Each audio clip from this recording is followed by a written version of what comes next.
আজ এই গ্যাজেট প্রকাশ কর্মচারী ১:৫ এবং কর্মকর্তা ১:৬ অনুপাত সহ ১০০% অবসর ভাতা। যমুনায় মিটিংয়ে পে কমিশনের চূড়ান্ত রিপোর্ট জমা দিয়েছেন অর্থমন্ত্রী আমির খসরু মাহমুদ চৌধুরী। আরও বিস্তারিত থাকছে পুরো ভিডিওতে। আসসালামু আলাইকুম প্রিয় চাকরিজীবী মহোদয়গণ, নবম পে স্কেলের আপডেট যদি সবার আগে পেতে চান তাহলে আমাদের এই চ্যানেলটি সাবস্ক্রাইব করে ভিডিওতে লাইক করে দিন। আজকের এই ঘোষণাকে ঘিরে পুরো প্রশাসনিক কাঠামোর ভেতরে যে পরিবর্তনের স্রোত তৈরি হয়েছে সেটি শুধুমাত্র একটি গ্যাজেট প্রকাশের মধ্যেই সীমাবদ্ধ নয়। এটি মূলত রাষ্ট্রের কর্মচারী ও কর্মকর্তাদের দীর্ঘদিনের প্রত্যাশা, দাবি এবং বাস্তবতার এক গুরুত্বপূর্ণ সমন্বয়। যমুনায় অনুষ্ঠিত বৈঠকে পে কমিশনের চূড়ান্ত রিপোর্ট জমা দেওয়ার মধ্য দিয়ে যে সিদ্ধান্তে উপনীত হওয়া হয়েছে তার প্রভাব ধাপে ধাপে সরকারি ব্যবস্থাপনার প্রতিটি স্তরে প্রতিফলিত হবে। ১:৫ এবং ১:৬ অনুপাত নির্ধারণের বিষয়টি এখানে বিশেষভাবে গুরুত্বপূর্ণ। কর্মচারীদের জন্য ১:৫ এবং কর্মকর্তাদের জন্য ১:৬ অনুপাত নির্ধারণের মাধ্যমে বেতন কাঠামোর একটি ভারসাম্যপূর্ণ রূপ নিশ্চিত করার চেষ্টা করা হয়েছে। এর ফলে নিম্ন স্তর থেকে উচ্চস্তর পর্যন্ত একটি সুনির্দিষ্ট গ্রেডেশন তৈরি হবে, যেখানে পদমর্যাদা অনুযায়ী বেতন ব্যবধান থাকবে, কিন্তু তা হবে যৌক্তিক এবং গ্রহণযোগ্য। এই অনুপাতের প্রভাব সরাসরি বর্তমান কর্মরতদের উপর যেমন পড়বে, তেমনি ভবিষ্যতে নিয়োগ, পদোন্নতি এবং সার্বিক প্রশাসনিক গতিশীলতার উপরও এর দীর্ঘমেয়াদী প্রভাব থাকবে। অনেক দিন ধরেই অভিযোগ ছিল যে বেতন কাঠামোতে অসামঞ্জস্য রয়েছে, বিশেষ করে নিম্নপদে কর্মরতদের তুলনায় উচ্চপদস্থ কর্মকর্তাদের সুবিধা অনেক বেশি। নতুন এই কাঠামো সেই ব্যবধানকে একটি নির্দিষ্ট ফ্রেমে নিয়ে আসবে। অন্যদিকে ১০০% অবসর ভাতা চালুর বিষয়টি আরও বড় একটি সিদ্ধান্ত হিসেবে বিবেচিত হচ্ছে। এতদিন অবসর গ্রহণের পর যে ভাতা প্রদান করা হতো তা অনেক ক্ষেত্রেই জীবিকার জন্য যথেষ্ট ছিল না। নতুন এই সিদ্ধান্তের ফলে একজন কর্মচারী বা কর্মকর্তা অবসরের পর তার শেষ প্রাপ্ত মূল বেতনের সমপরিমাণ ভাতা পাবেন, যা তাদের আর্থিক নিরাপত্তাকে বহুগুণে বৃদ্ধি করবে।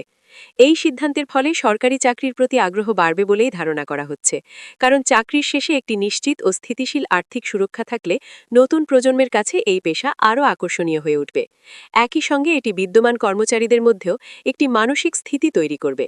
তারা ভবিষ্যৎ নিয়ে কম উদ্বিগ্ন থাকবেন এবং কাজে আরও মনোযোগী হতে পারবেন। যমুনায় অনুষ্ঠিত বৈঠকে পে কমিশনের যে চূড়ান্ত রিপোর্ট উপস্থাপন করা হয়েছে সেটি শুধুমাত্র সংখ্যাগত পরিবর্তনের প্রস্তাব নয়।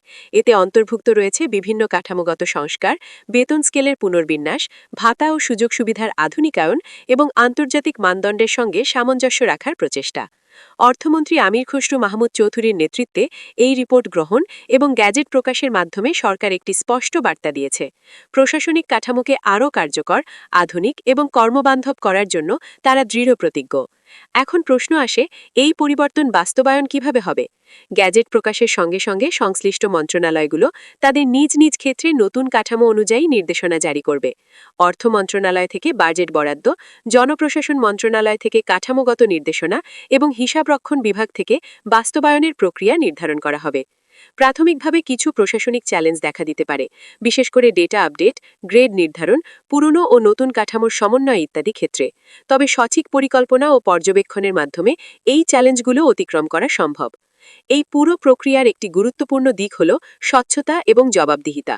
কারণ এত বড় একটি আর্থিক কাঠামো পরিবর্তনের ক্ষেত্রে যদি সঠিকভাবে নজরদারি না করা হয় তাহলে অনিয়ম বা বৈষম্যের সম্ভাবনা তৈরি হতে পারে। তাই প্রতিটি ধাপে পর্যবেক্ষণ ও মূল্যায়ন নিশ্চিত করা প্রয়োজন। এছাড়া এই সিদ্ধান্তের আর্থিক প্রভাবও উল্লেখযোগ্য। ১০০% অবসর ভাতা চালু এবং নতুন বেতন কাঠামো বাস্তবায়নের ফলে সরকারের ব্যয় বৃদ্ধি পাবে। তবে এটিকে ব্যয় হিসেবে না দেখে বিনিয়োগ হিসেবে বিবেচনা করা হচ্ছে। মানব সম্পদে বিনিয়োগ, যা দীর্ঘমেয়াদে প্রশাসনের দক্ষতা ও সেবার মান বৃদ্ধি করবে। একই সঙ্গে অর্থনীতির ওপর এর পজিটিভ প্রভাব পড়তে পারে।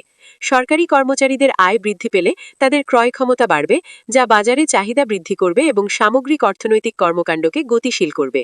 এই পরিবর্তনের আরেকটি গুরুত্বপূর্ণ দিক হল সামাজিক প্রভাব। অবসরপ্রাপ্ত কর্মচারীদের আর্থিক নিরাপত্তা নিশ্চিত হলে তাদের পরিবারও একটি স্থিতিশীল অবস্থানে থাকবে।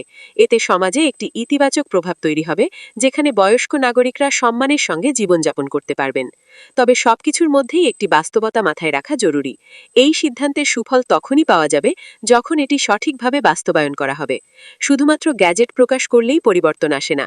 প্রয়োজন কার্যকর বাস্তবায়ন, নিয়মিত মনিটরিং এবং প্রয়োজনে সংশোধন।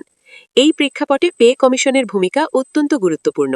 তারা যে সুপারিশগুলো দিয়েছে সেগুলো বাস্তবসম্মত এবং সময় উপযোগী কিনা তা নির্ভর করবে মাঠ পর্যায়ে এর প্রভাবের ওপর। প্রয়োজনে ভবিষ্যতে এই কাঠামোতে আরও পরিবর্তন আনা হতে পারে। সবশেষে বলা যায়, আজকের এই গ্যাজেট প্রকাশ একটি নতুন অধ্যায়ের সূচনা।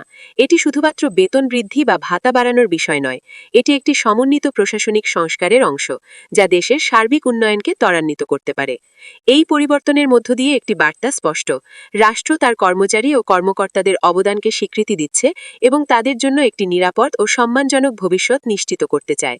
এই লক্ষ্যে অর্জনে সকলের সম্মিলিত প্রচেষ্টা প্রয়োজন, যাতে এই সিদ্ধান্ত বাস্তব অর্থেই সফলতা পায় এবং দেশের প্রশাসনিক কাঠামো একটি নতুন উচ্চতায় পৌঁছতে পারে।